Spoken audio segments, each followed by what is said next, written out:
tardes a todos y a todas. Un año más celebraremos en esta ocasión la 15ª edición del Foro Solidario, foro impulsado por el Consejo Municipal de Cooperación al Desarrollo y el Ayuntamiento de Avilés.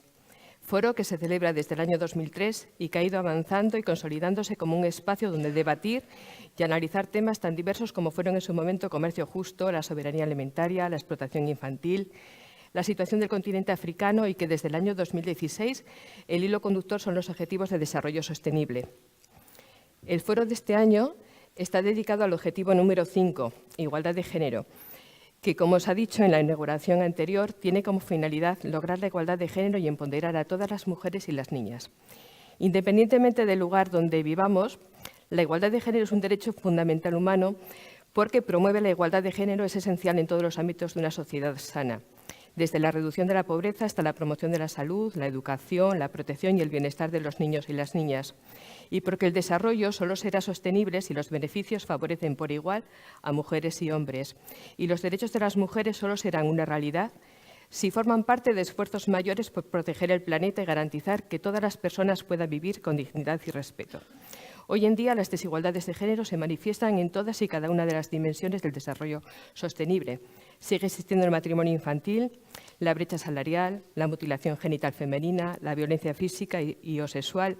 Y además las defensoras y los defensores de los derechos humanos de las mujeres se enfrentan a amenazas y a la persecución por parte de agentes tanto estatales como no estatales. Debemos denunciar también cómo los flujos financieros ilegales, el comercio mundial de armas y la expropiación de tierras a gran escala que llevan a cabo agentes transnacionales contribuyen a dejar a los más desfavorecidos aún más atrás, un problema que a menudo afecta de manera especial a las mujeres y a las niñas. Y en este sentido, hoy contamos con la presencia, aunque no aquí, sino virtual, a través de las nuevas tecnologías, de Aurora Lolita Chávez Iskaki, conocida como Lolita Chávez. Os la voy a presentar. Vamos a ver si tenemos la suerte de verla. Buenas tardes, Lolita. Muy buena tarde. Me alegro de que la tecnología funcione y que podamos conectar contigo. Os presento. Aurora Lolita Chávez es activista indígena guatemalteca de los derechos de la mujer. Es maestra de profesión. Es una líder del Consejo de Pueblos Quichés por la defensa de la vida, la madre naturaleza, la tierra y el territorio, fundado en el año 2007 para enfrentar los efectos del Tratado de Libre Comercio entre América Central y Estados Unidos. Esta organización se define como un conjunto de comunidades que se han organizado para defender sus territorios, su derecho de autodeterminación y también los derechos a la vida tal y como la desean los pueblos indígenas. Milita igualmente contra las violencias contra la mujer. La activista maya guatemalteca ha tenido que exiliarse en España tras ser víctima de varios atentados por su labor al frente del Consejo de los Pueblos Quichés, que la han obligado a protegerse, a abandonar a los suyos, a su familia y a sus 2 hijos, y ello a pesar de que desde el 2005 la Comisión Interamericana de los Derechos Humanos dictó medidas cautelares para protegerla.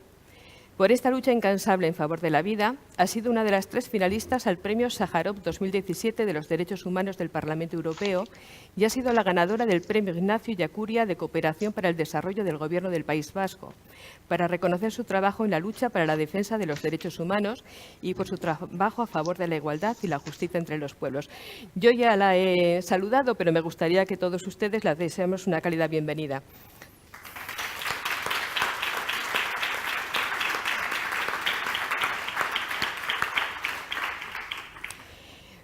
Buenas tardes, Lolita. No estoy sola, ahí tienes un público de Avilés y de la comarca y además está conmigo Montserrat Boix Piqué, periodista feminista. Me voy a atrever a lanzarte algunas preguntas y algunas cuestiones, pero también me gustaría que Montserrat, que es periodista al final, pusiera también alguna y seguramente que ella también quiere intervenir, o seguramente que la conversación nos dé para ello. Bueno, antes de nada,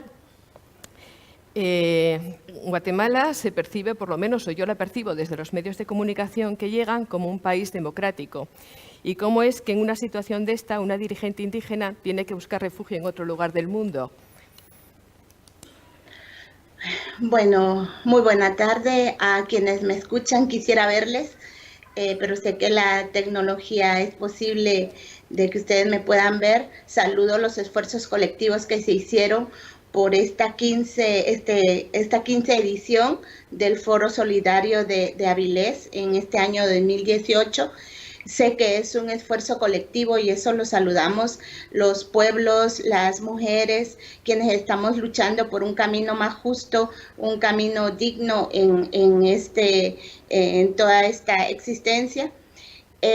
Bueno, obviamente creo que la participación mía también hace énfasis en reflexiones profundas que hay que hacer en relación a lo que estamos viviendo en los pueblos de, como le hemos llamado, Abya Yala.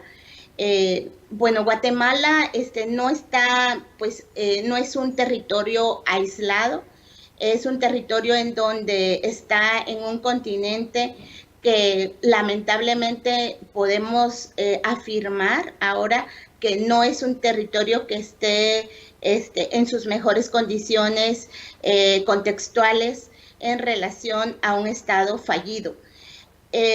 Y hablar de democracia en Guatemala es hablar de un montaje, de un chantaje que se ha hecho a nivel de los medios de comunicación masivo. Por eso yo saludo profundamente que tengamos esta oportunidad y siempre agradecemos porque gracias a esta red de comunicación a través de los medios es que nuestras voces pueden salir, voces silenciadas y que podemos estar caminando.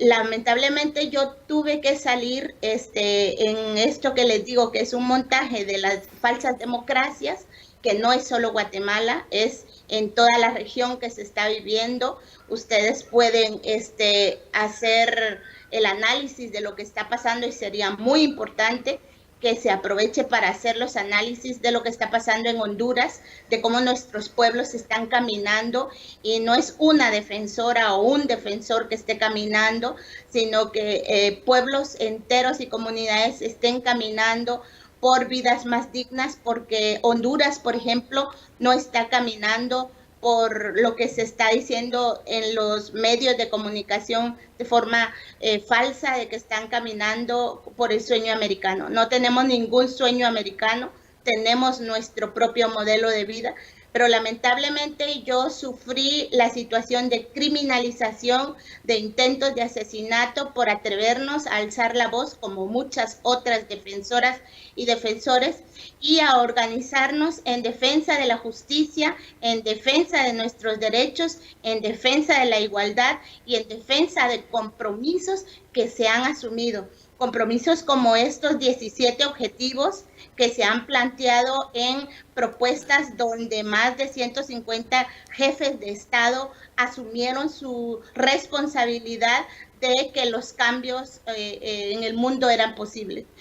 Tenemos en cuenta estos 17 objetivos y nada de eso es real en nuestros territorios. Si hablamos de empobrecimiento, las mujeres somos las que más estamos excluidas de los beneficios que supuestamente se dan en este estado de Guatemala. Hay un empobrecimiento profundo, hay hambruna en Guatemala, la salud está precaria, no tenemos acceso a la educación, no hay igualdad de género, y yo creo que podemos trascender más que de hablar de igualdad de género. Yo creo que los mundos tienen que reflexionar en las propuestas feministas que estamos haciendo, porque creo que hablar de las propuestas feministas y el Estado español dio una lección a los mundos cuando los movimientos el 8 de marzo de este año fueron muy grandes. Entonces tenemos desafíos. Eso es lo que estamos pasando. Hay profundas desigualdades. El capitalismo se ha penetrado tan profundo en la relación de las explotaciones. Nuestros cuerpos como mujeres están siendo explotados. Hay control de los territorios, pero también hay una disputa de los territorios de nuestros cuerpos, están en disputa.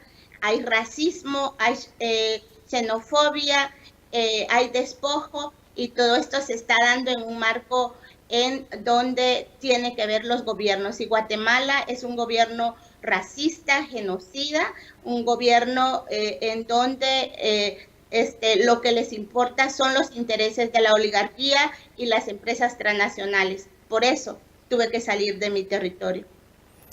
Todos los días, en parte ya me has contestado la pregunta que te voy a hacer ahora, pero bueno, quizás por insistir un poco más. Todos los días se escuchan en las noticias los problemas reales o no de sistemas como los de Venezuela o Cuba, pero de Guatemala en Europa no se escucha prácticamente nada o poco. ¿Por qué, precisamente? Bueno, creo que a nivel mundial hay una profunda inclinación por las extremas derechas. Eso hay que reconocerlo. No reconocerlo sería también ignorar la historia que estamos pasando en Abya. Se están reacomodando las oligarquías, lo habíamos dicho ya hace algunos años en Guatemala, cuando el reacomodamiento macroeconómico de los intereses de las transnacionales se estaban dando.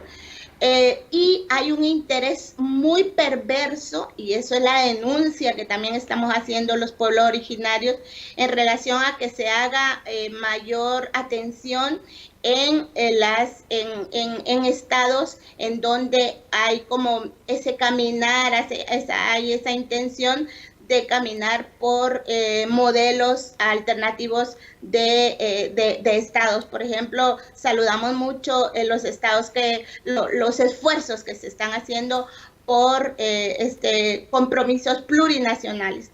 Creemos que los compromisos plurinacionales son desde los territorios y no dependen de los estados-nación. Entonces hay un enfoque muy perverso hacia inclinarse sobre poner foco, y Europa es experto en esto, de poner el foco de atención en ciertas inclinaciones por las relaciones de poder, pero también por las relaciones de los intereses de las potencias mundiales. Y ahí tiene mucho que ver Estados Unidos, tiene mucho que ver Europa, pero también tiene mucho que ver los partidos políticos que hacen estas expresiones, y los medios de comunicación son sus operadores de guerra. Lolita, ¿cuál es el papel del Consejo de los Pueblos Quichés? Bueno, el Consejo surge como un compromiso de comunidades, más de 87 comunidades. Nos articulamos en defensa del territorio, en defensa de los bienes comunes como el agua, la tierra, las montañas, el aire, pero principalmente es muy importante dejar claro que el Consejo de Pueblos Quichés surge para la defensa de un modelo alternativo de vida. Nosotras no estamos y no vamos a estar de acuerdo con el modelo neoliberal que es de muerte y destrucción. Así es como surge, pero surge también hacia la expresión de exigencia de justicia y de respeto a la libre determinación en relación a las decisiones que se tomen en nuestros territorios. Y eso hace que rechacemos empresas como mineras, empresas hidroeléctricas, de monocultivo, pero también los derechos de la madre tierra y los derechos colectivos. Así surge, eso es, la naturaleza es eso, porque en Guatemala hay una expresión, por ejemplo, en acceso al agua. Más de 3 millones de gente no tenemos acceso al agua. Más de 6 millones de personas que vivimos en Guatemala no tenemos acceso también a servicios de sanidad, a expresiones como lo más mínimo de los derechos humanos. Entonces, esa es la expresión. Derecho al agua. No es justo que solo una parte de la humanidad tenga derecho al agua y que otra parte de la humanidad no lo tenga. Por el derecho al agua, derecho a las montañas, pero derecho del mismo agua, o sea, como sujeto político el agua, la tierra como sujeta política, es que nos levantamos. Esa es la expresión del Consejo, de una forma autónoma, democrática, asamblearia y pacífica. Más de 27,000 personas tomamos nuestra propia decisión en decir no queremos ese modelo de muerte, queremos vida, y esa vida la vamos a defender, y eso es la expresión. Y nos da mucho gusto contarles, porque sabemos también que en los territorios del Estado español hay expresiones de convivencia más sana y justa con la madre tierra. Y Lolita, ¿cuál es el papel de las mujeres luchadoras por la defensa de los derechos de vuestras comunidades? ¿Qué papel jugáis vosotras? Bueno, mira, es un poquito complicado decir que pues todo es armónico, porque cuando hablan del pueblo maya dicen, uy, ese pueblo es muy armónico, es una civilización muy linda. Decimos sí, las mujeres, claro que es muy linda la civilización maya, yo soy maya, pero si ustedes van a los territorios, también hay violencia, también hay feminicidios, hay también luchas de poder, hay expresiones de racismo profundo. Entonces, nosotras las mujeres también en los territorios hemos expresado que la defensa del territorio es la defensa de la vida y la defensa de nuestros cuerpos también. Defender también un territorio es defender nuestro cuerpo territorio. Entonces, no es justo que en un lugar donde se dice que se está defendiendo la madre tierra, se esté violentando desde las camas, desde las casas, nuestros cuerpos. Entonces, por eso luchamos por la libre determinación desde nuestro cuerpo. Luchamos por la no violencia desde nuestro ser y luchamos por sanar también desde nuestro ser. Así que toda aquella expresión de violencia, de machismos profundos, son denunciados. Ese es nuestro trabajo. Es difícil en un contexto donde ha habido genocidio, donde ha habido feminicidio y donde ha habido fuertes torturas. Hay trata también, hay expresiones de embarazos forzados, hay expresiones de pandillas en Guatemala, hay expresiones de que no tenemos acceso a la igualdad de condiciones en relación a educación, a salud, a trabajo digno. El trabajo de cuidado no es reconocido, se dice todavía trabajo doméstico, y domesticar a una persona es como un proceso esclavizante también, porque no se respetan nuestros derechos. En ese trabajo y en esa búsqueda por la justicia es que estamos. Y por eso muchas de mujeres mayas nos autonombramos feministas como una decisión propia en saberes, en este diálogo de saberes y reconociendo saberes ancestrales también. Así que somos feministas. Yo soy feminista comunitaria y es muy digno reconocerlo y que los mundos sepan esa decisión. Lolita, la relación yo soy tú eres yo, o lo que nosotros conocemos como solidaridad, está muy presente en vuestras comunidades. ¿Qué se puede hacer desde Europa para apoyaros en vuestra lucha? Bueno, reconocer que no estamos pidiendo que se nos vea como gente que necesitamos tener como esa forma que nos ven, una forma peyorativa, racista, inferior, en donde se nos ve como que necesitamos un favor de Europa. No necesitamos favores de Europa, necesitamos justicias dignas continentales y necesitamos aprender mutuamente. Europa puede aprender mucho de la sabiduría de los pueblos originarios. Europa, si se abre sus horizontes de sabiduría, de cosmogonías, de cosmocimientos, Europa puede aprender. Necesitamos solidaridad, ya casi no lo hablamos, esperamos, tenemos sueños en que se hable de reciprocidad, de que el tzcat que decimos en nuestro pueblo, y el tzcat es entre personas que no se sienten en rangos superiores, ni expertos, ni especialistas, ni como académicos que tienen full de títulos, sino más bien una reciprocidad entre las comunidades, los pueblos, las sabidurías en el diálogo de saberes, pero también es que se reconozca aquí que hay una responsabilidad por lo que está pasando en Abya Yala de los planes. Muchas veces nosotras decimos que los planes de muerte de las empresas transnacionales se están haciendo en Europa y no es justo que para que unas personas vivan, otras tengamos que morir. Entonces, en esa reciprocidad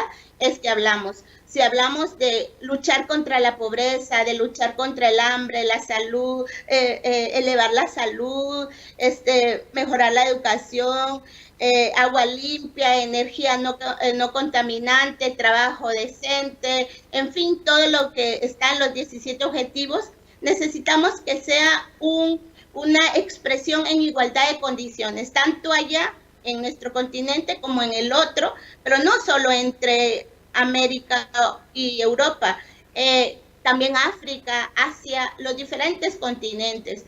Y si logramos ver esos desafíos, podemos entendernos. Pero si vemos superioridad y los planes de inversión solo, sin ver las decisiones de los pueblos, vamos a matar a este planeta, que es un planeta que nos ha querido tanto, que es la Madre Tierra.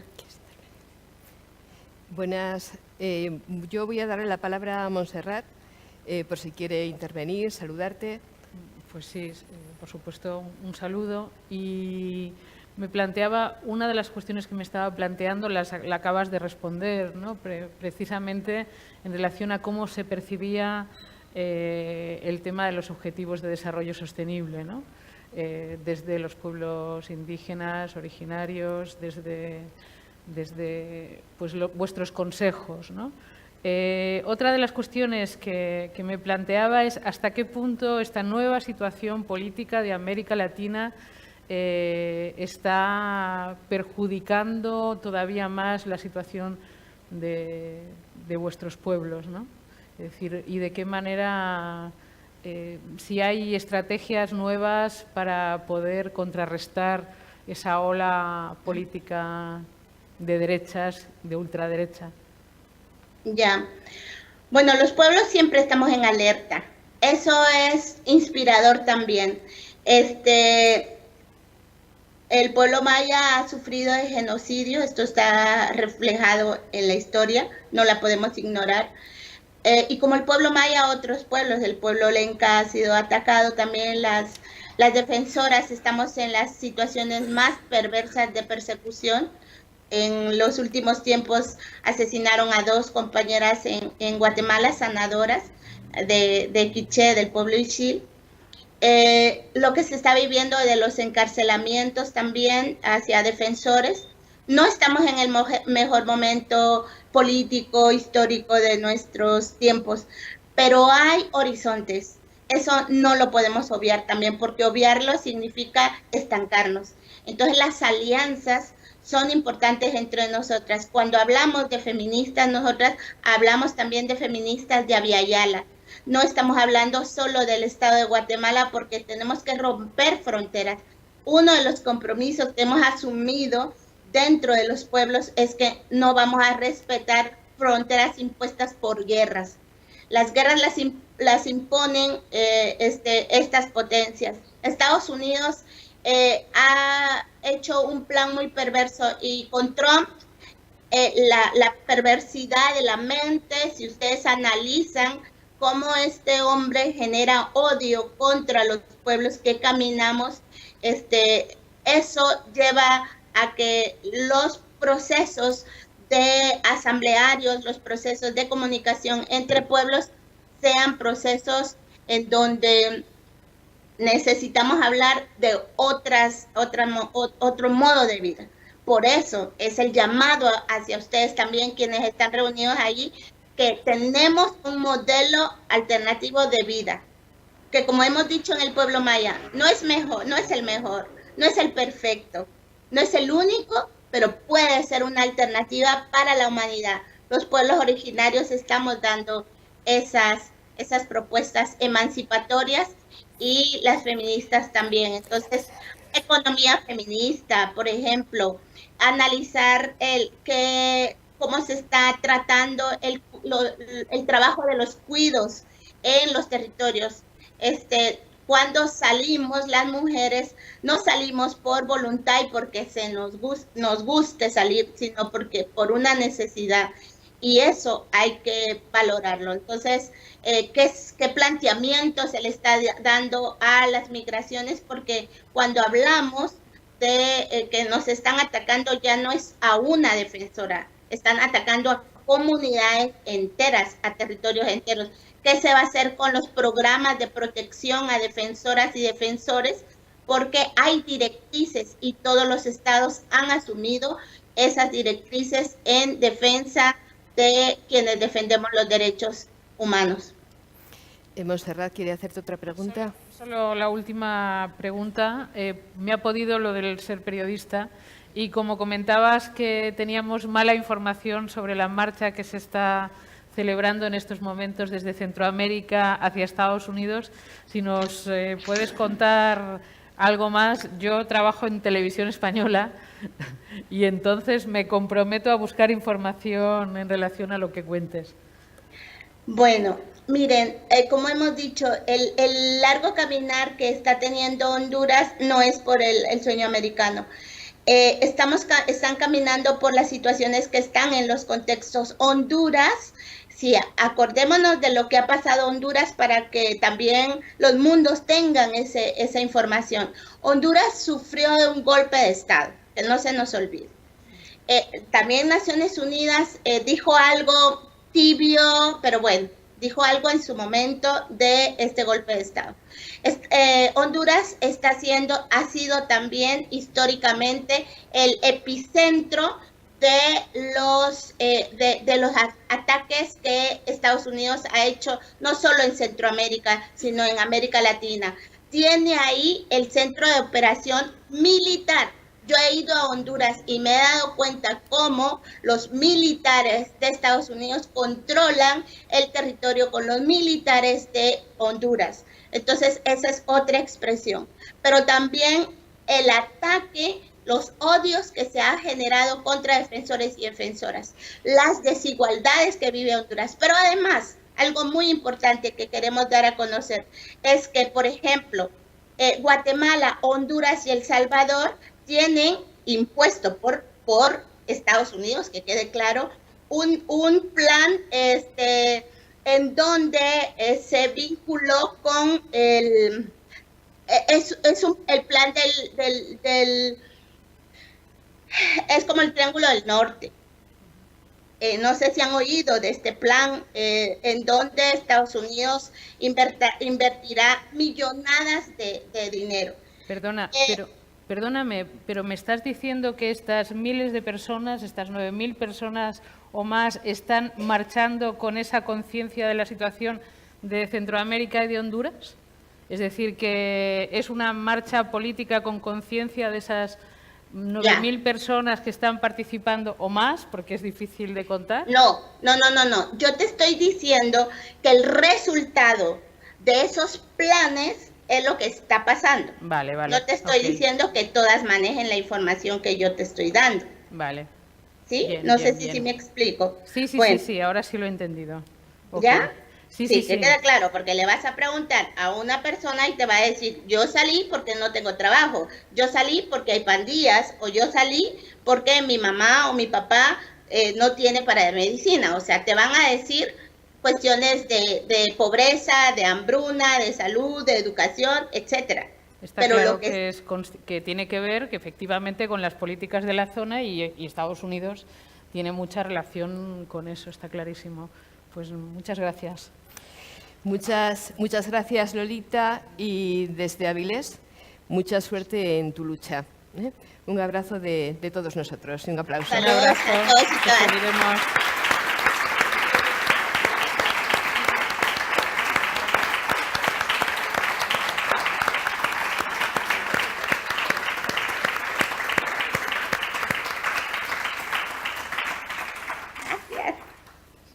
Espero que te pongan tu presentación para seguir continuando, pero entre tanto pues voy a presentarte. Vale. Bueno, siguiendo con la mesa de esta tarde, el impulso feminista a la Agenda de Desarrollo Sostenible, tengo el placer de presentarles a Montserrat Boix Piqué. Quizás a algunos de ustedes les pase como a mí, que es que aunque no la conocía de presencia, en cuanto nos vimos le dije, yo sí conozco tu voz de los informativos de Televisión Española. Montserrat Boix Piqué es periodista feminista, especialmente interesada en las nuevas tecnologías desde la perspectiva de un uso ético y sostenible y, sobre todo, es una mujer comprometida y volcada en la lucha por la igualdad de género. Licenciada en Ciencias de la Información por la Universidad Autónoma de Bellaterra, en Barcelona, lleva más de 20 años trabajando en los servicios informativos de Televisión Española, en la sección de Información Internacional, especializada sobre todo en temas de política exterior y en el mundo árabe. Desde hace más de 2 décadas sigue de cerca la situación del mundo árabe, del Magreb, de Sahel, de los movimientos islamistas y del terrorismo yihadista. Y en los últimos años se ha incorporado como centro de interés los procesos de América Latina.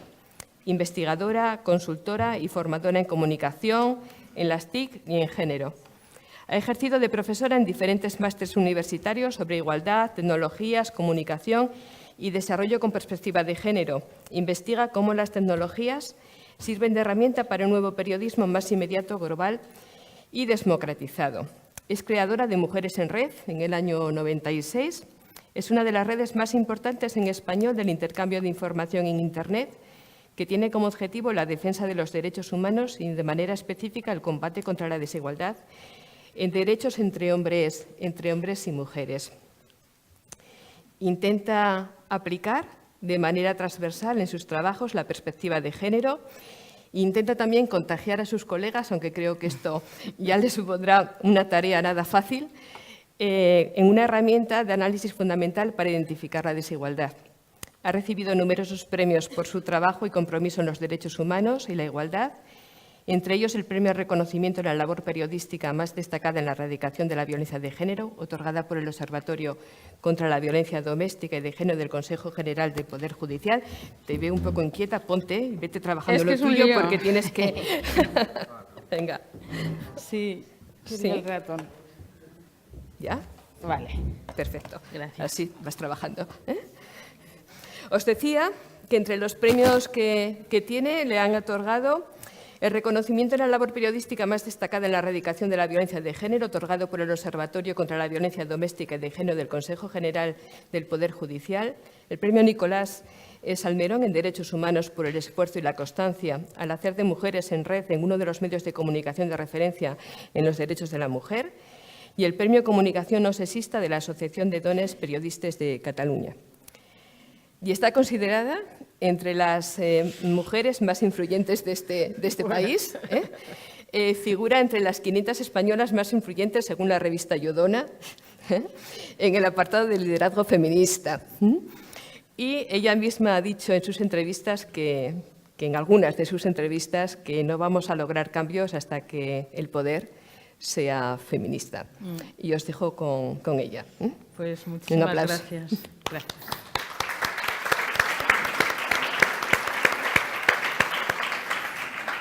Muchísimas gracias por la invitación. Me hace mucha ilusión y no es un decir estar aquí con amigas como Mariví, que nos conocemos cuántos años, ¿no? No vamos a decirlo.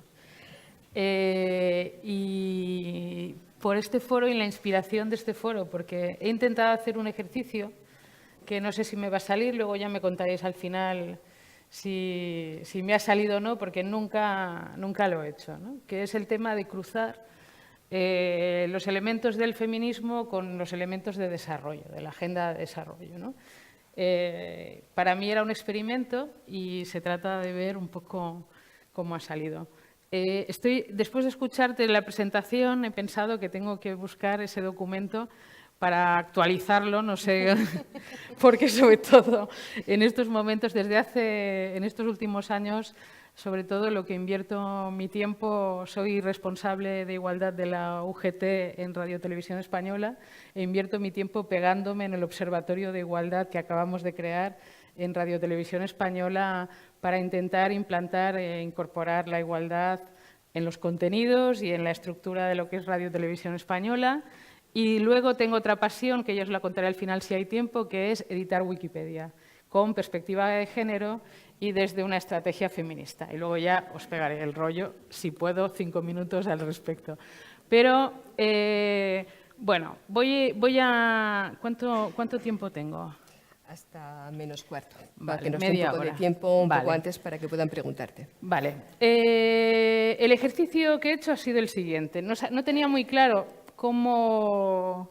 O sea, quiero acabar efectivamente con lo que algunas teóricas del feminismo marcan como la cuarta ola del feminismo, pero me parece fundamental que partamos un poco desde el principio, porque es que somos demasiado recentistas y para entender el presente hay que ver de dónde venimos y el pasado, ¿no? Entonces, voy a plantear algunas pinceladas que me parecen interesantes y que quizás os puedan también servir de base, igual algunas ya las conocéis, otras espero descubriroslas, porque en algunos casos, como el próximo que os voy a mostrar, las he descubierto incluso yo, ¿no? Así que conste que me he divertido mucho preparando esta intervención, como luego como les estaba contando a las compañeras. Bueno, esta sería la primera, no es ninguna sorpresa, ¿no? Todas y todos conocemos a Eleanor Roosevelt. ¿Por qué he empezado por ella? Porque si Eleanor Roosevelt no hubiera sido feminista, seguramente la Carta de los Derechos Humanos hubiera sido muy diferente. Entonces, siempre, bueno, en Wikipedia tuvimos que pegarnos con el tema de que la importancia de ella era como activista, como política, etcétera, además de que estuviera casada con un presidente de Estados Unidos. Pero, sin embargo, todavía queda en una nebulosa su activismo feminista, que lo fue y muy importante. Y ahora va este descubrimiento, a que no conocéis a Hansa Mehta. ¿Algunas sí? ¿Las conocíais?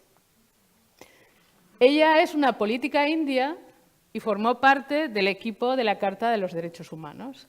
Entonces, gracias a ella se logró un cambio en la utilización del lenguaje.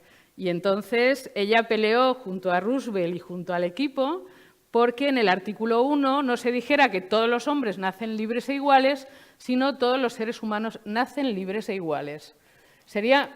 Seguramente el presidente de Mercadona diría que menuda chorrada, pero imaginaros lo que puede cambiar la percepción del mundo y de los derechos una palabra u otra, ¿no? Por eso me parecía que era importante que estuviera aquí. Y también esta otra mujer, Minerva Bernardino, que es una activista feminista, está muerta ya, de América Latina. Ella es de República Dominicana y entonces entre las cosas que hizo fue promover la incorporación de la frase igualdad de hombres y mujeres en el preámbulo de la declaración. Parece ser que hay una investigadora, no, parece ser no, hay una investigadora sueca que está trabajando con todas las actas para poder explicar de manera mucho más detallada cuáles fueron las diferentes intervenciones que se realizaron y demostrar pues, el trabajo que hizo cada una, ¿no? Y también esta otra mujer de Pakistán, Shaista, nombre impronunciable, incluso para mí, que trabajó en el artículo 16 sobre la igualdad de derechos en el matrimonio y, sobre todo, que es una de las pocas mujeres que participaron en la Asamblea Constituyente de Pakistán. Es decir, que es una mujer feminista, luchadora, histórica, que ha desaparecido de nuestra historia, ¿no? Por eso me parecía importante recuperarla.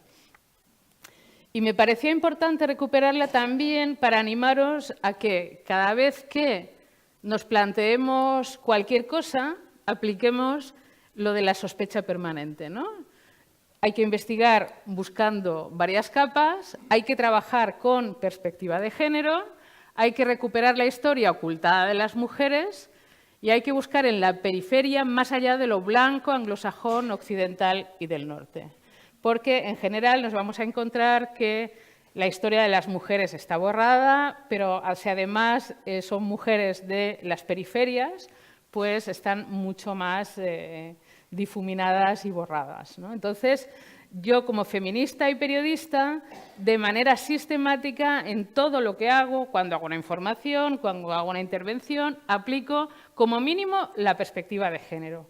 aplicar la perspectiva de género. Sé que muchas y muchos ya lo sabéis, pero es tan fácil como preguntar qué pasa con las mujeres, porque normalmente la información que nos llega es una información que está absolutamente sesgada y con giro androcéntrico, ¿no?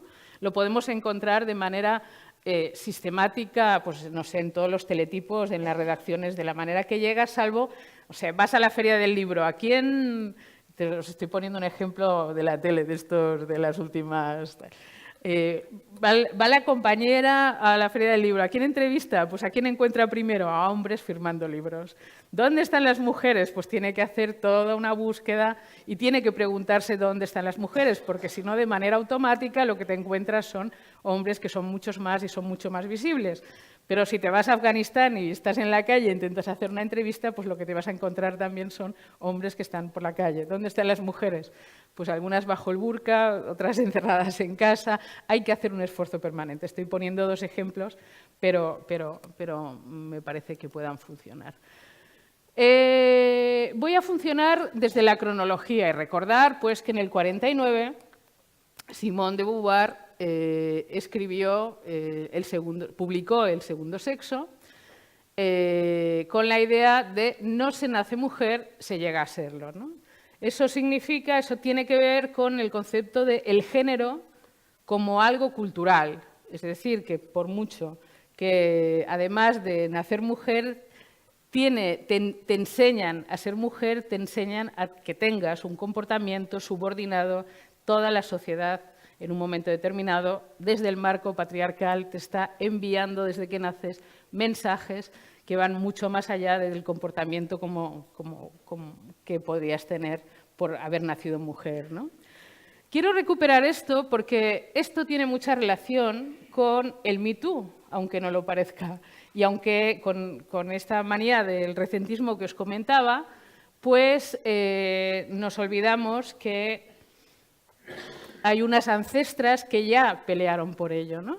Y entonces me parece muy importante recordar que en Estados Unidos, en la segunda ola del feminismo, que era como que pillaría entre finales de los 60 y los 80,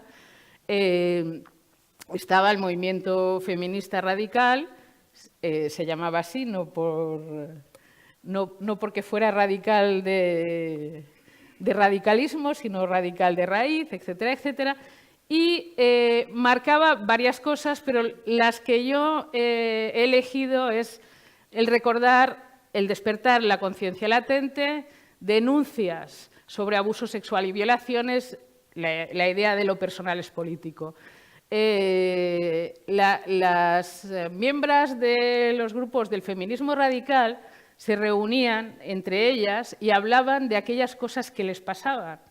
Y entre las cosas que les pasaban de manera cotidiana, explicaban cómo de manera sistemática se enfrentaban a situaciones de agresiones sexuales, de violaciones y de situaciones de violencia del entorno que hasta aquel momento no se atrevían a contar a nadie.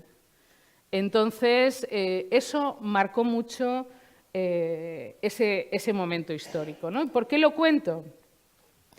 Porque esta mujer que pertenecía al movimiento, Susan Brown-Miller, en 1975 publicó un libro. Bueno, esta mujer iba a estas reuniones de grupos de autoconciencia, se quedó súper impactada de los testimonios que escuchó en relación a la violencia y empezó, pues, sobre los años 70 a investigar qué pasaba con el tema del uso de la violencia contra las mujeres, qué pasaba en las guerras, qué pasaba pues, en las relaciones de poder en los hogares. En esa segunda ola del feminismo, muchas mujeres están en casa, se encuentran mal, no saben qué les pasa, nadie les daba respuesta ni se planteaban que lo que ellas estaban enfrentando era muy común entre las mujeres de aquella época, ¿no? Es decir, estar encerradas en casa solamente pensando en la familia, siempre al cuidado,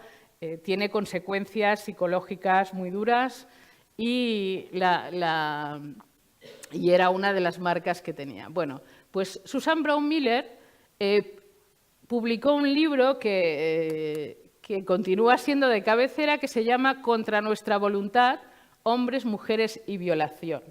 De hecho, en estos momentos, cuando empezó todo el tema del Me Too en Estados Unidos, empezaron a recuperar esta obra porque en realidad, es decir, no es que el Me Too y las denuncias de violación surjan por generación espontánea, sino que recuperan toda una tradición y recuperan una pelea, un debate que estaba sobre la mesa y que se perdió o no. Esta mujer también es clave, se llama Diana Russell y por aquello de que no sean todas las protagonistas de Estados Unidos, ella es sudafricana, aunque se educó en Estados Unidos.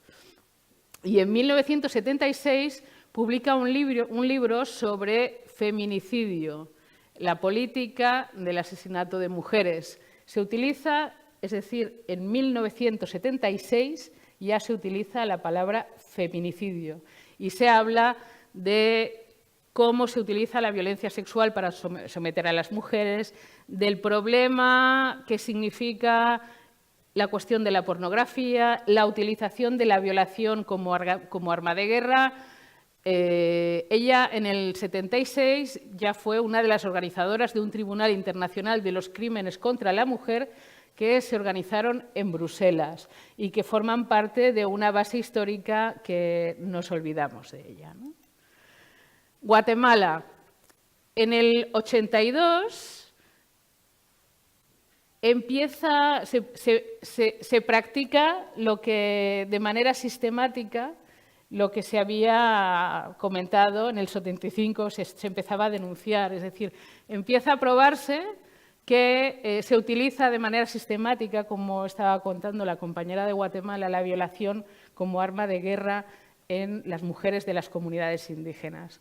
Entonces, efectivamente, la realidad en Guatemala, seguro que muchas de vosotras y vosotros lo sabéis, pero hay como diferentes niveles, es decir, a la violencia sistemática en las zonas de conflicto y en las zonas indígenas y la utilización de las violaciones como arma de guerra, se suma todo el problema de la violencia en el hogar. Es decir, porque muchas de las agresiones sexuales vienen del entorno familiar.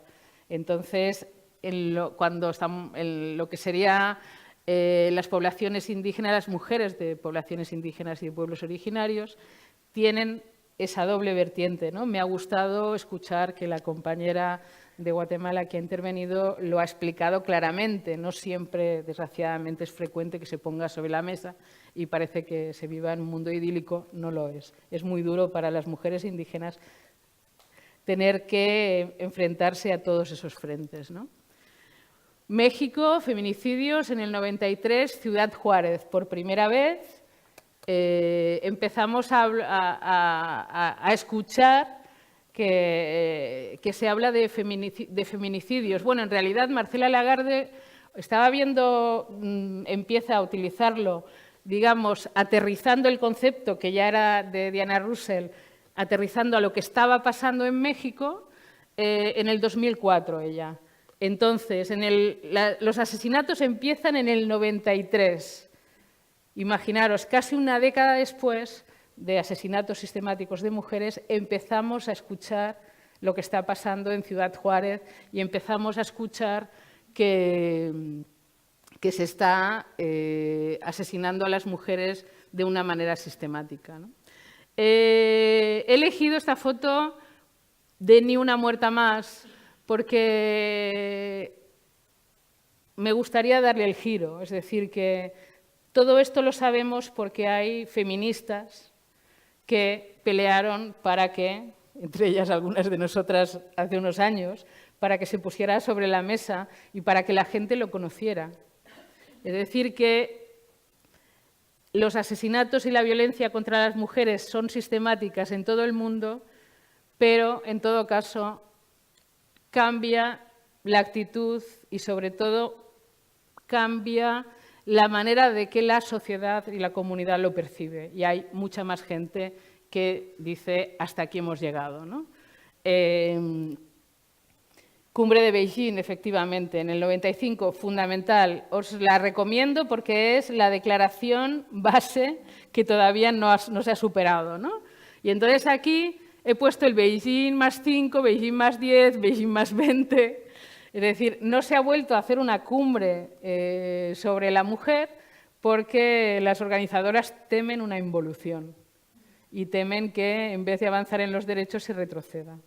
Y la verdad es que es un documento que yo todavía lo repaso, tiene un apartado, el punto J, sobre medios de comunicación y tecnología, sobre las relaciones de poder. De hecho, aquí, a ver si, bueno, le había marcado, como vamos, voy más o menos bien. Aquí os voy a enseñar el índice, a ver si lo encuentro. No se ve, ¿no? Bueno, es igual. Os lo pongo de deberes. Os lo pongo de deberes porque una de las cosas que me ha gustado es comprobar... ahí. Una de las cosas que me ha gustado y me ha animado con esto de los objetivos de desarrollo sostenible es que se acercan mucho a esa agenda de Beijing.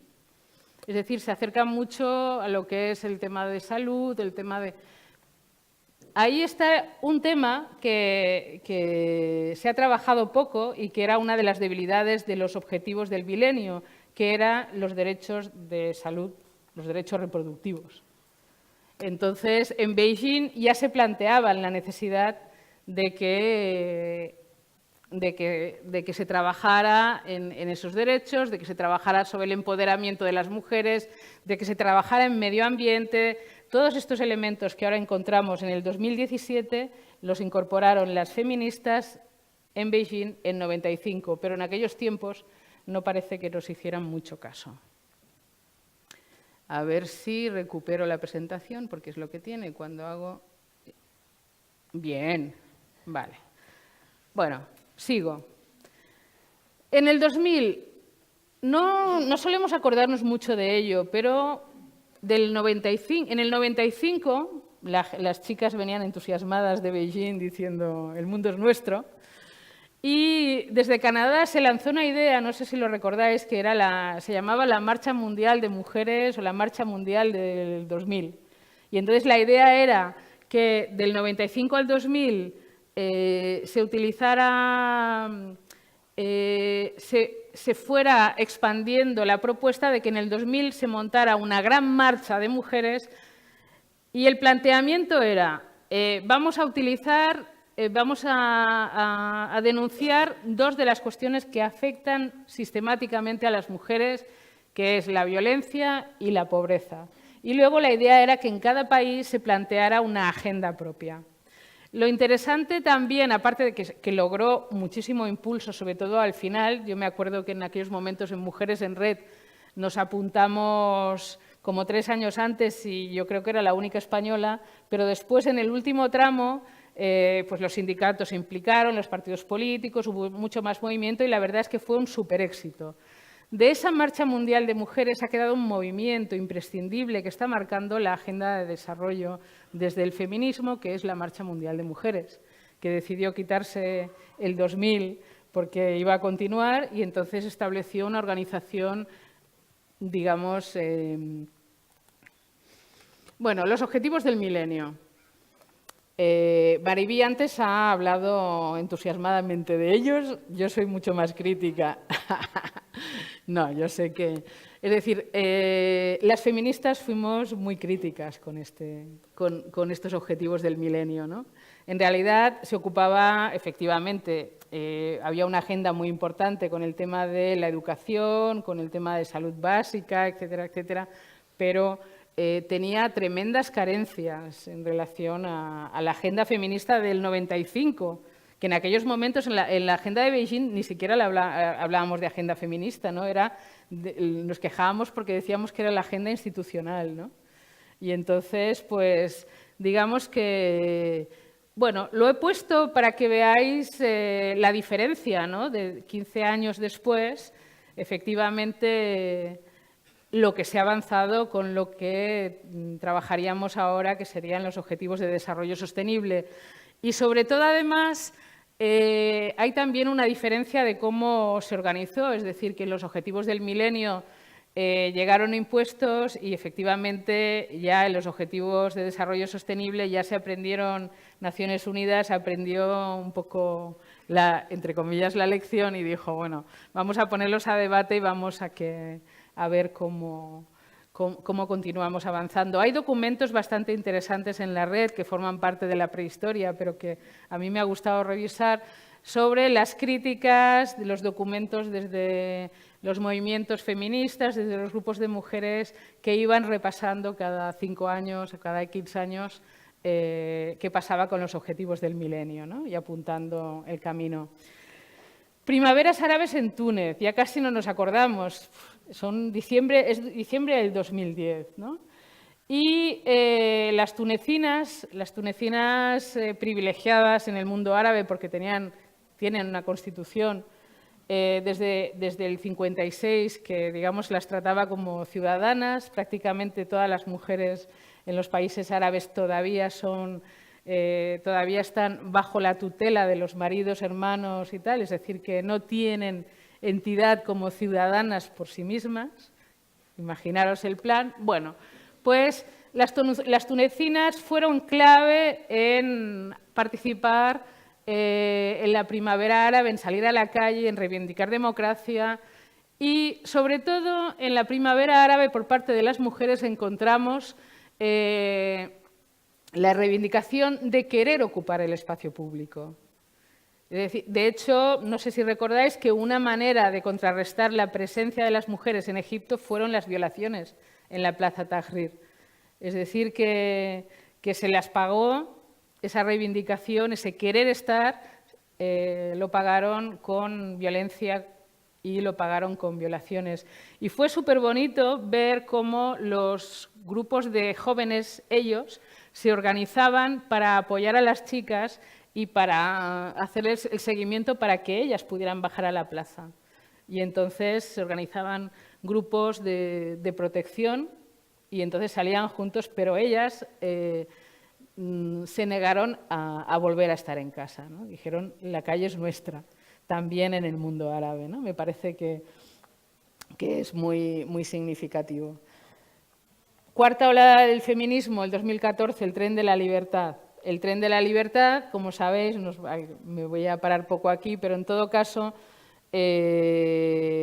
bueno, fue clave la cuestión de la defensa de los derechos reproductivos y bueno, nos cargamos a un ministro. Esto empodera mucho, quiero decir. Parece que el Partido Popular, perdonadme el KitKat, ¿no? Ha aprendido porque vuelve a poner otra vez sobre la mesa el tema del aborto. Es decir, así que hay que hacer músculo porque como se ha comentado en las anteriores intervenciones, bueno, la sociedad civil tendrá que seguir respondiendo cuando las libertades se coartan, ¿no?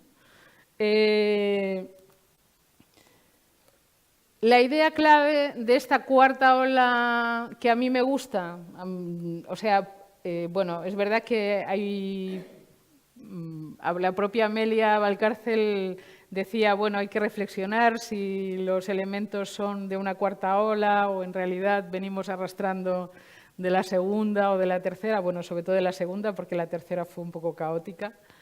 Pero lo cierto es que pone en evidencia la recuperación de las mujeres como sujeto político. Entonces, ¿por qué es importante esto? Porque venimos de, no sé si me voy a meter mucho en ello, pero al menos ponerlo sobre la mesa, venimos de un momento en el que desde la teoría de género de Judith Butler, desde la universidad, desde Estados Unidos, nos dicen que, bueno, ya esto de ser hombre o mujer, pues vete a saber, porque en realidad luego están pues los intersexos, entonces de pronto se desdibuja, durante bastante tiempo se desdibuja el sujeto político mujeres. Y entonces la historia se complica mucho para los derechos de las mujeres, ¿no? Pero llegan los Objetivos de Desarrollo Sostenible en el 2015, ¿no? Y en esos objetivos a mí me parece interesante la cuestión de la elaboración de manera participativa, intenta establecer indicadores de cuantificación, luego os enseñaré una web que no sé si la conocéis, pero que me parece muy interesante, donde se puede hacer un seguimiento metro a metro de cómo se está avanzando, que era una de las cosas también que le faltaba a los objetivos del milenio. Por supuesto, es muy importante que incorpore la cuestión de la salud sexual y reproductiva. No me voy a detener mucho en ello, pero bueno, fundamental, estamos hablando de poner fin a todas las formas de discriminación, la violencia contra las mujeres y las niñas en los ámbitos de espacio público y privado, habla de trata, de explotación sexual, eliminar todas las prácticas nocivas, matrimonio infantil, precoz, forzado, mutilación genital, reconocer valores y cuidados y el trabajo doméstico, participación plena y efectiva en la vida política, económica y pública. Uno de los elementos distintivos de esta cuarta ola del feminismo sería el reivindicar la paridad, reivindicar que ya está bien, quiere decir que hay que repartir los puestos en los espacios públicos en todos los terrenos, ¿no? Desde la parte política, desde lo social, desde la parte empresarial. Por eso el presidente de Mercadona está tan enfadado, le piden un tramo. Bueno, salud sexual y reproductiva, igualdad de recursos económicos como acceso a la propiedad, el control de la tierra.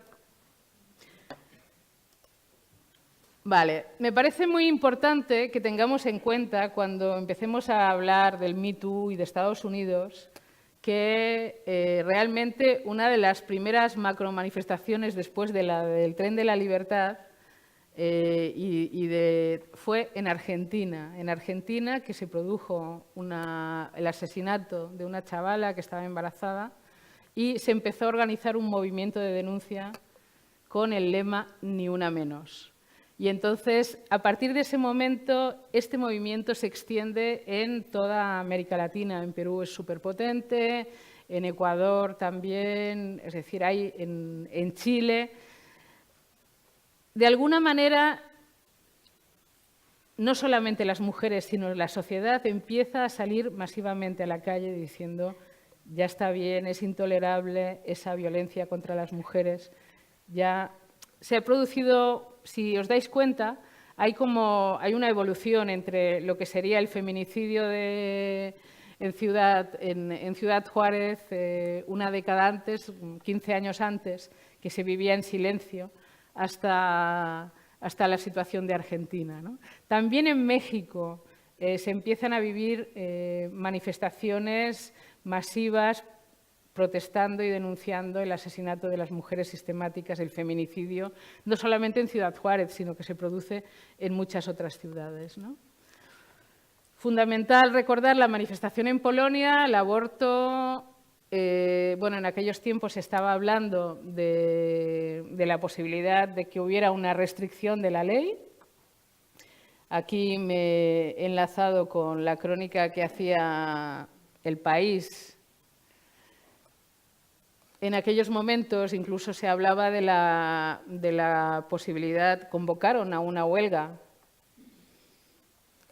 Pidieron las manifestantes vestirse de negro y que se hiciera una huelga, ¿no? Estos días o estos meses que andábamos después en el 8 de marzo convocando, planteándonos el tema de la huelga, el año pasado también el 8 de marzo fue muy potente. Es decir, el tema de la huelga mundial de mujeres hace tiempo que está sobrevolando también, ¿no?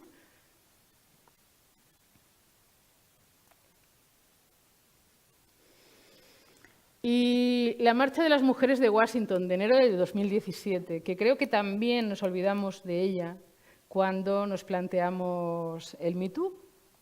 Es decir, y en realidad el Me Too es una evolución de un presidente que se llama Trump, de una situación de amenaza en los derechos básicos, en derechos de educación, en los derechos de salud, bueno, etcétera, etcétera. Y es una respuesta masiva.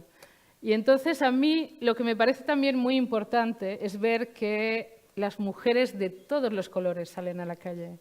No sé si recordáis el escenario, nos habrá quedado en la mente porque estuvo ahí Madonna y estuvo las históricas del feminismo radical de los años 60 en Estados Unidos. Dijeron que no, las mujeres de Estados Unidos no iban a permitir ni un paso atrás en derechos.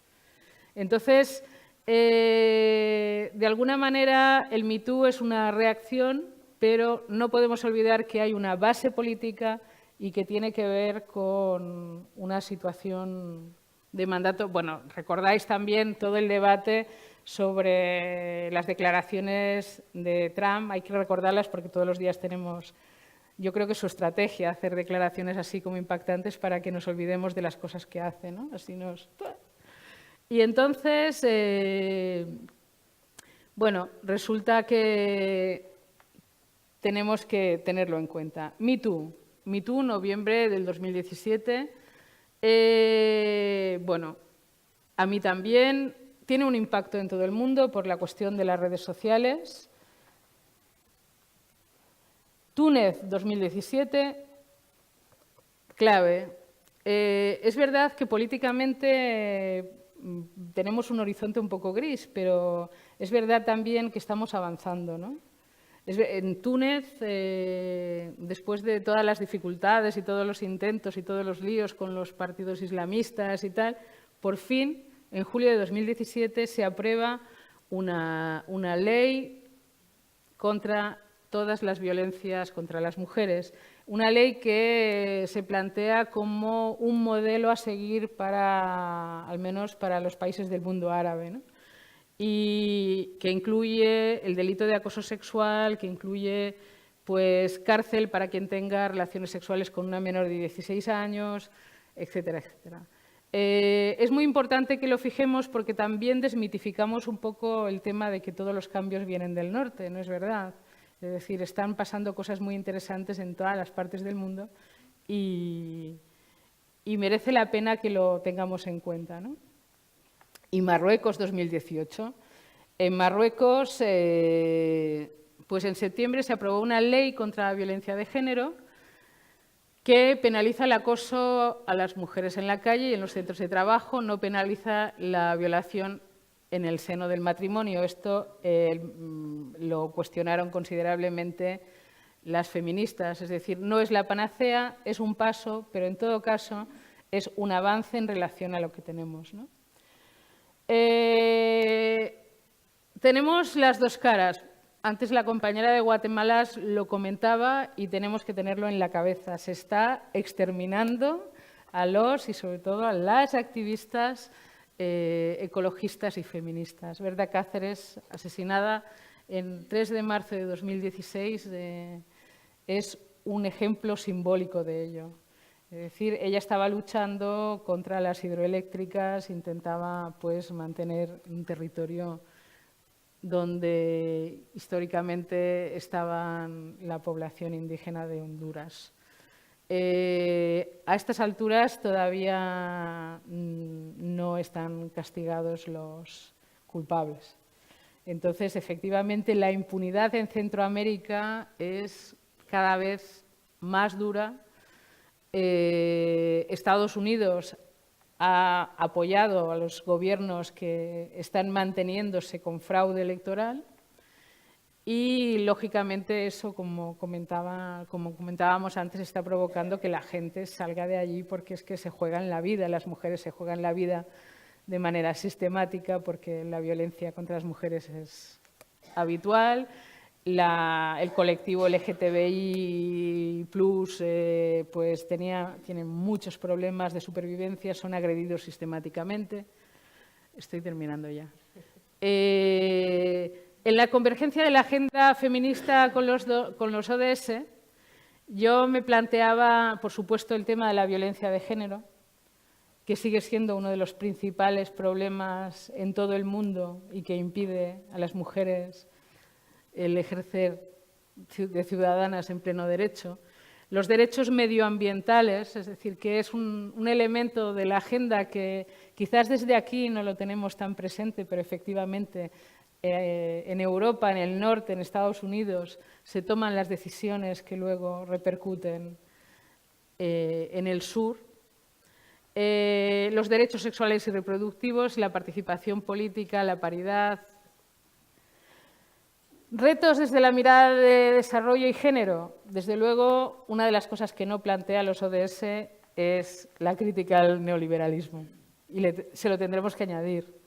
Es fundamental si estamos hablando del punto 5 de la perspectiva de género, porque el neoliberalismo en relación a los cuerpos de las mujeres significa la compra-venta de los cuerpos, prostitución, vientres de alquiler. Y había puesto aquí un apartado de las religiones, porque me parece que es otro de los elementos que han quedado fuera y, sin embargo, siguen siendo de absoluta actualidad, ¿no? En Beijing, en el 95, quienes estuvieron, yo no tuve la suerte de estar, explicaban cómo el Vaticano, Irán, organizaban sus alianzas para romper las asambleas y las reuniones feministas y reconducir a la gente, ¿no? Es decir, que las religiones pactan para controlar a la ciudadanía y para controlar a las mujeres. Las religiones están fuera de la agenda. Y ese fue también en los años 2000 una de las broncas que había también entre los movimientos feministas, incluso entre ellas de América Latina, ¿no? Había un grupo que estaban las de Uruguay, que tenía una campaña que se llamaba Alza la voz contra los integrismos, ¿no? Y entonces, contra los fundamentalismos, exacto. En Brasil tienes una camiseta. Pues es que era una súper bronca, porque claro, por un lado estaban las de la Marcha Mundial de Mujeres que hablaban de economía, que hablaban de cuestiones básicas, del sustento de la tierra, y por otro lado estaban las otras organizaciones feministas que decían con las religiones, con las situaciones, no vamos a poder levantar cabeza, ¿no? Parece que han perdido un poco, porque hace tiempo que digamos, se ha decantado la balanza. El papel del neoliberalismo ha sido tan emergente y tan intensivo en los últimos años que parece que incluso nos hemos olvidado de las religiones con todo lo que está pasando con los fundamentalismos en todo el mundo. Bueno, esto os lo he puesto, es la penúltima diapo, porque me ha impactado. Mirad, esto es un anuncio de Google cuando pongo vientres de alquiler. Avalada por la Asociación de Padres de la Gestación, tal, países permitidos, Rusia, Grecia, Ucrania, USA, servicios ofrecidos. Y quería terminar enseñándoos esta web, que no sé si la conocéis, pero me parece que es muy interesante, que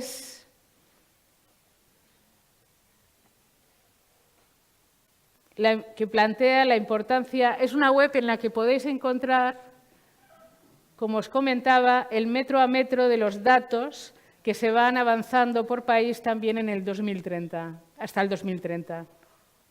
Aquí tenéis un ejemplo, y entonces en cada país entráis y tenéis la métrica ¿veis?, de cómo van cada uno de los indicadores. No sé si lo conocíais, pero me parece un elemento distintivo fundamental de que hay que tomarse en serio estos objetivos de desarrollo sostenible, incluso con las carencias que hemos estado comentando, porque realmente nos va a permitir analizar dónde están en cada país los avances, los retrocesos. Me lo estuvieron explicando así un poco por encima, tengo que seguir investigando, pero la métrica se hace con unos indicadores en los que consultan a personas del Gobierno, a personas especializadas en los diferentes temas, es decir, que es bastante ajustado en relación a cómo se plantea, ¿no?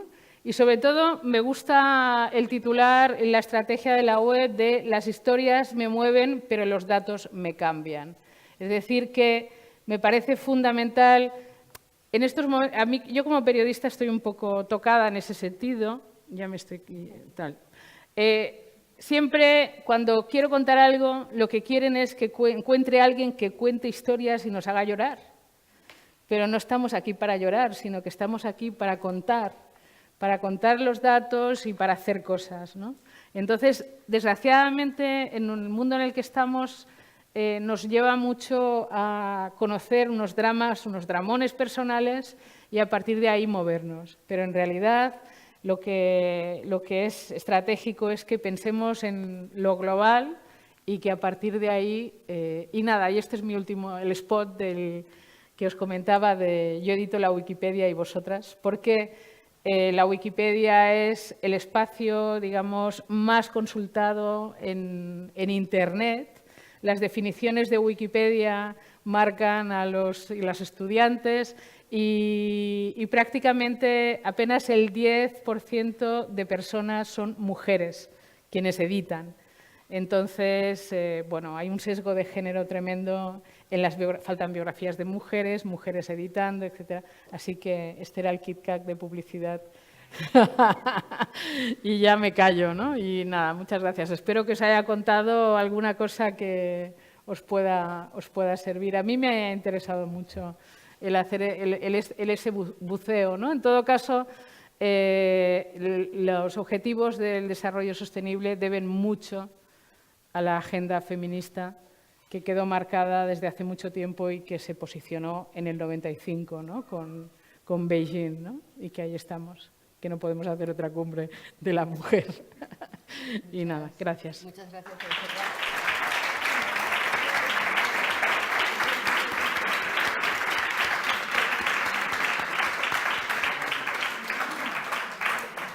Muchas gracias, Montserrat, por tu exposición, por lo bien que nos lo has hecho pasar. Como tú dijiste, que te lo habías pasado bien haciendo el trabajo y nos consta que lo has disfrutado también exponiéndonoslo, ¿no?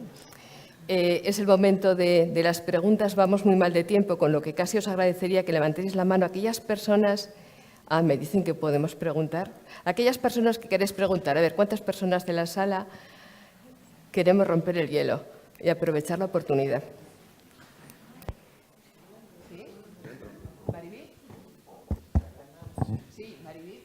¿Alguien más? Jolín, lo he hecho tan mal que no reaccionáis. Que rompa Maribel. Empezamos. Venga. No, al contrario, yo creo que lo has hecho muy bien, por eso hay menos preguntas, ¿no? Pero bueno, vamos a profundizar un poco. A ver, me parece muy importante el final, sí, porque además es una frase que siempre me la enseñó Soledad Gallego, la que hoy es directora del País. Lo importante son los datos, ¿vale? Que no vamos a ningún sitio, ¿no? Bueno, ¿qué pasa? Esta descripción que haces, que me parece súper interesante, de las movilizaciones. Hay que mirar qué ha pasado después. Bueno, ¿qué ha pasado después? Porque, por ejemplo, en toda la primavera árabe solo ha triunfado Túnez, solo.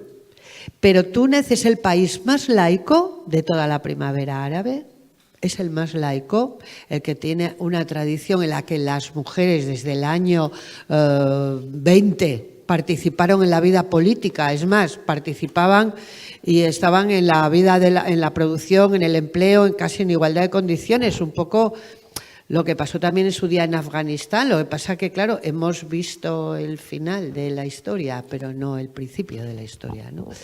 Entonces, en lo demás, las movilizaciones han llevado a un cambio político de restricción de libertades públicas para todos y para todas y, por supuesto, de una mayor desaparición de la vida pública de las mujeres, ¿no? Quiero decir que todas las acciones tienen reacciones.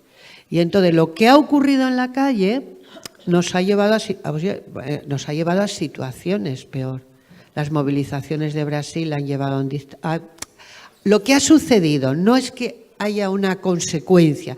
Lo que ha sucedido en Brasil con toda la movilización ahora es que ha ganado un megadictador, que nos vamos a enterar de lo que vale un peine. En Estados Unidos ha llevado a ganar a Donald Trump. No, había ganado cuando salieron a la calle. Bueno, había ganado, pero había habido un movimiento de mujeres. Lo que pasa que, bueno, hay unas contradicciones en el movimiento de mujeres, ¿no? No se ha debilitado el poder de Donald Trump. Mañana lo veremos, mañana estamos en vísperas, pero yo creo que no se ha debilitado con todo este movimiento, no se ha debilitado. Por lo tanto, quiero decir con esto, que una cosa son los gestos. Nosotras hemos triunfado la movilización del Tren de la Libertad porque había una estructura muy fuerte detrás. Sí. Es decir, nuestra sociedad está estructurada. Y está estructurada en entidades potentes, sindicatos, partidos políticos, medios de comunicación, que junto con ese movimiento, pues paramos una pretensión y se tuvo que ir un ministro. Pero era una acción estructurada, no era espontánea, como fue la primavera árabe o como fueron otro tipo de acciones. ¿Me explico? Sí. Entonces, me preocupa mucho eso cuando... Son gestos que surgen en las redes, que tal, pero que detrás realmente, y yo tuve la oportunidad de conocer muy bien eso porque estuve en Túnez, estuve en Argelia, estuve en Egipto, en ese momento. Y vine muy desesperada porque dije, esto se va a la mierda, porque no hay detrás estructuras que soporten eso. Solo estaban los hermanos musulmanes. Y de hecho, pues luego se llevaron el gato al agua. ¿Por qué? Porque era... A ver, Lenin decía que sin organización no hay revolución y por lo tanto aquí faltaba organización y no podemos caer en eso. Sí, no podemos caer en eso porque si vemos las fotos de algunos de estos países de los años 60 o de los años 50, eran mucho más modernos que España. Las mujeres estaban mucho más activas que en España.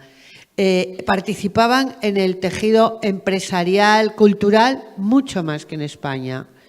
Y mira dónde están, con un burka, porque uno de esos países era Afganistán. Entonces, ¿qué quiero decir con todo este rollo? Quiero decir que hoy el feminismo, para poder tener antídotos contra el fundamentalismo y la autarquía, que viene, que se nos viene, que está ahí, necesita de una acción estructurada con el resto de consignas políticas, porque solo con el feminismo esto no se para. Es más, yo creo que podemos tener una ola de retroceso o que la vamos a tener. El panorama europeo no es mejor. Finlandia tiene 100 diputados, 19 son de extrema derecha. Finlandia. Suecia tiene un tercio de diputados de extrema derecha. Suecia. Alemania, no os quiero decir lo que ha pasado la semana pasada. Francia. Italia está en una situación. Está aquí, está en la Unión Europea y podemos retroceder. Dentro de 15 años podemos ser lo que no hubiéramos querido nunca ser. Y eso no lo podemos parar solo desde aquí, ni desde tal, ¿vale? Y que para eso, o sea, por ejemplo, la acción combinada, estructurada y pactada como los Objetivos de Desarrollo Sostenible, aunque no nos den satisfacción a todos los objetivos, a todas nuestras pretensiones, es la acción que acompaña que esto no se vuelva atrás, todo ello. Has introducido muchos elementos, pero muy interesante. Claro, es que una de las cosas que necesito un poco es el feedback de cómo habéis percibido en relación a lo que he contado, porque es la primera vez que lo cuento. Y entonces, una cosa es cómo yo lo monto y otra cosa es cómo se percibe, ¿no? Sí y no. Es decir, no creo que... Es verdad que se ha producido más represión en muchos países, pero es verdad también que las mujeres y los derechos de las mujeres son bastante imparables. Por ejemplo, estoy pensando en los países del Golfo, en estos momentos, en Qatar, en Emiratos, hay un montón de mujeres que están en los espacios económicos, que están tomando protagonismo. Hace un tiempo, hace un par de años, estuve en Bangladesh y haciendo entrevistas a chicas y entonces ellas me explicaban que no se iban a casar hasta que terminaran la carrera, y sus abuelas y sus madres nunca habían tenido oportunidad, efectivamente, de poder estudiar. Que son quizás revoluciones más silenciosas, no son las revoluciones de salir a la calle, pero yo creo que sí las mujeres están avanzando en todo el mundo, es decir, que sí hay más mujeres en los parlamentos, aunque hay pocas todavía, que sí hay más mujeres en los espacios económicos, es decir, que lo que pasa es que falta esa parte de masa crítica. Entonces, eso no quita con que tenemos que organizarnos, por supuesto, es decir, que el tren de la libertad y que todas las macromanifestaciones. En realidad, la compañera de Guatemala no me ha respondido a la pregunta que tal es quién lo está organizando. Es decir, porque claro, y es verdad que yo recuerdo en el caso de la marcha que estaban comentando, yo me acuerdo de los primeros días, esa marcha no salió de Honduras, esa marcha salió de El Salvador. Y salió de El Salvador y la oposición de El Salvador, en El Salvador acababa Estados Unidos de avalar otra vez al presidente que había en una situación de tremendo fraude, la oposición estaba en la calle. Y ya no he vuelto a ver la oposición, no sé si porque no han mandado más cámaras, es decir, que nos falta. Es decir, que yo creo que efectivamente esas marchas de las que estamos hablando están organizadas, pero no sabemos por quién. Y la gente lo sigue y a veces organizas cosas y llegan donde llegan. Entonces, yo sí creo que hay una potencia ineludible en relación a las mujeres. ¿Sabes lo que me preocupa a mí en relación a las mujeres? Y en relación al tema del feminismo y a que como cada vez hay más masa crítica en relación a ese tema, parece que todo vale. Y entonces, no sería mi tema de debate, pero os animo a que organicéis algún debate con gente que sepa más que yo. Es decir, el hecho de que yo me siento feminista, diga lo que diga, y como me siento feminista, soy feminista. Y entonces, como estamos todas tan eufóricas porque ha llegado el 8 de marzo y todas salimos a la calle, todo es feminismo, todas eufóricas, etc. ¿Eso en qué repercute, por ejemplo, en mi trabajo cotidiano? En mi trabajo cotidiano es que yo me encuentro en estos momentos a un montón de compañeras y compañeros que dicen que son feministas. No lo niego. Es decir, el feminismo es una actitud, ¿vale? El activismo feminista es fundamental, pero es que hay que estudiar. Es que cuando tú tienes que hacer una noticia con perspectiva de género, tienes que haber estudiado qué es la perspectiva de género, cuáles son los elementos a tener en cuenta, etcétera, etcétera. ¿Qué significa desigualdad? ¿Qué significa una serie de cuestiones? Por mucho que tú seas activista, tendrás que estudiar todo esto. Entonces, yo en estos momentos veo mucha euforia y poco estudio. Y entonces eso lleva. Pero Ana de Miguel me explicó el otro día que es el problema que tiene la masa crítica. Que la masa crítica significa 33,3%. Entonces, hay mucha gente que ha salido a la calle, eso es un éxito, pero cuando tú le pones la alcachofa a cualquier de las personas que salen a la calle, pues vete a saber que lo que te explican igual no tiene nada que ver con los objetivos fundamentales. Por ejemplo, traduciéndolo a la marcha, hay mucha gente que está marchando en estos momentos hacia Estados Unidos. Y entonces seguramente han conseguido masa crítica. Es decir, pero seguramente tú le pones, no sé, es así, tú les preguntas a ellos y a ellas por qué están marchando y te explican su drama personal, ¿no? Es decir, que creo que lo que está provocando y lo que más me preocupa es que esta euforia del 8 de marzo, sobre todo aquí en España, lo que está provocando es que, por un lado, tenemos masa crítica, estamos muy crecidas y tal, pero, por otro lado, efectivamente, nos encontramos que nuestras ideas marco teórico no están claras. Por eso he empezado con la historia del feminismo radical. ¿De qué estamos hablando? Pero además hay gente muy nerviosa, porque claro, las dos últimas cosas que nos han pasado estos días, una es que a mí lo del presidente de Mercadona me ha llegado al corazón. Es decir, ¿cómo? Porque nos piden la responsabilidad como periodistas, ¿cómo vamos a arreglar algo en la tele, en los telediarios, cuando tenemos al tío que es el máximo representante, uno de los máximos en la economía y tal, presidente de Mercadona y tal, que se ríe de los empresarios y las empresarias? No sé si habéis seguido la declaración, pero dice empresarios y empresarias y dice, bueno, ya veis que lo he dicho, porque si no me matan o me meten en la cárcel. Y continúa haciendo la broma. ¿Eso por qué lo dice? Porque tiene a su grupo de empresarias, seguramente de su misma cuerda política y tal, que le está diciendo hasta aquí hemos llegado. Porque hay un montón de mujeres de todos los partidos políticos, de todos los espacios políticos, que en todo caso, al margen de ideología, dicen hasta aquí hemos llegado, basta ya, no queremos que nos matéis, no queremos tal, pero es que además queremos estar en la política, en los espacios públicos, en la toma de decisiones, queremos todo esto. Entonces, en ese sentido, yo soy muy optimista porque las mujeres en todas partes, en África, en Asia, en tal, han dicho basta ya. Entonces, ¿de qué manera se dice? Pues cada cual con las herramientas que tenemos.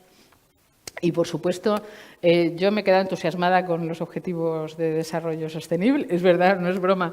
Y creo que, porque es verdad que le he descubierto unos puntos de feminismo que no me los había planteado, porque lo de Naciones Unidas también a veces está un poco denostado, ¿no? Se vive como muy institucional, a ver qué se les ocurre ahora. Y entonces, la verdad es que habéis conseguido a una fan de los Objetivos de Desarrollo Sostenible. A partir de ahora voy a ver si consigo colar un par de reportajes en el telediario, que no van a servir de nada, pero bueno, al menos, no sé. ¿Alguna pregunta más? O el impacto, me gustaría saber esto, ¿cómo lo habéis visto? Sí, por favor, la compañera del final.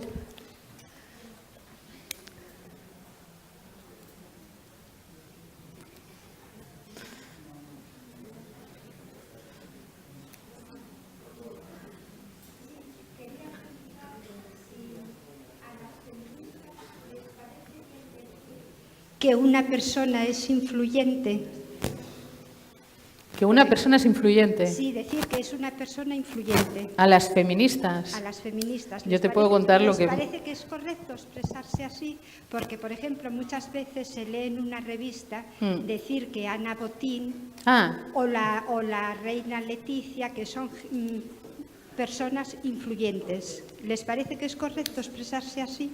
Jolín. Porque una persona que es influyente coacciona la libertad de otra. Bueno, si influyen así ya me parece bien. A ver, yo como periodista estoy en fase de revisión de cosas, ya os advierto. Entonces, es decir, que lo que yo os pueda contar es según la reflexión que tengo en estos momentos. Hasta hace 4 días yo decía, soy una periodista que me guardo el feminismo en mi casa y como periodista profesional tengo que hacer una buena información y esa buena información tengo que aplicar la perspectiva de género. Y entonces, ¿cómo se aplica la perspectiva de género? Y me leo el ABC y lo aplico. En estos momentos, según estamos, creo que debo ser una periodista activista feminista y, por tanto, además de aplicar la perspectiva de género, tengo que irle dando la turra a todos los compañeros y compañeras que me voy encontrando para que respondan a la situación del momento actual de esta sociedad y de que las mujeres hemos dicho basta y de que este mundo ya no puede seguir siendo así. Así que en estos momentos, si hay gente que influye hacia esto, me da lo mismo cómo se llamen. Es decir, lo importante es que cuanta más gente ahora, es decir, si todo eso significa... Pero estoy un poco hecha un lío también yo, porque, bueno, que Ana Botín diga que es feminista, es que lo comprendo perfectamente. Es que entiendo que después del proceso que habrá tenido en su vida... Yo tengo a muchas amigas... Mira, os voy a poner un ejemplo. Esto sale... Bueno, sale. A ver cómo lo cuento. El 8 de marzo. El 8 de marzo fue clave, no hemos hablado de ello, pero el movimiento Las Periodistas Paramos. Vale. Muy bien. Me estáis grabando, bien. Ya cuento con ello. Y lo estamos emitiendo además. Vale. El 8 de marzo fue fundamental el tema de Las Periodistas Paramos. Las Periodistas Paramos salió de manera tan espontánea como un grupo de jóvenes periodistas que de la edad intermedia, de 30 y tantos, Ana Requena, que tenía una buena agenda de las mayoras, montaron un Telegram y entonces empezaron a añadir a sus periodistas contacto, a las mujeres feministas que sabían que podíamos estar de acuerdo. ¿Por qué tuvo tanto éxito? Porque las conocíamos, nos conocemos ya, llevamos ya mucho tiempo trabajando, con lo cual yo sé que si Ana Requena o alguna de las compañeras me añade algo, me apunta algo, yo me fío. Yo no le hago yo sé que no sé, vayamos donde vayamos con ella y con las demás compañeras iremos a algún lado interesante. Y así funcionó. Entonces, en la tele, por ejemplo, algunas de las compañeras que, digamos, que con posiciones más conservadoras, tomaron la decisión de apuntarse. Entonces, ahí se montó un follón. ¿Por qué? Porque algunas decían, yo no quiero salir con estas. Pero, sin embargo, estas arriesgaron y les dieron caña a sus propios sectores, porque dijeron, pero ¿cómo vais a esto si estas son unas rojas y luego nos quieren? Entonces, ¿por qué se consiguió el efecto? Porque realmente estábamos todas, porque se hizo un comunicado sobre la profesión periodística impecable. Entonces, si necesitamos masa crítica, tenemos que estar muchos y muchas, no sé si todos o todas, para cambiar. Entonces, si me pretenden comer el coco diciendo yo soy feminista y lo que tienes que hacer es aceptar que la prostitución es chupi guay, pues le diré, pues mira, yo entiendo que tú creas que la prostitución es chupi guay, pero eso no es una posición feminista, porque el feminismo es otra cosa, sobre todo la libertad de las mujeres y tal. He puesto un tema de estos bien polémicos, ¿no? Pero bueno, o los vientres de alquiler, ¿no? Es decir, yo no puedo ser feminista y considerar que es normal que un señor, sí, sobre todo son señores, se vayan a comprar óvulos a las universidades de Estados Unidos, paguen a las estudiantes blanquitas, chupi guays de Estados Unidos, les compren el óvulo y se lo lleven a la India o se lo lleven a tal, aprovechando que las mujeres pobres que tienen que sobrevivir como tal, pues, es decir, esto no es una posición feminista por mucho que alguien me diga que es feminista.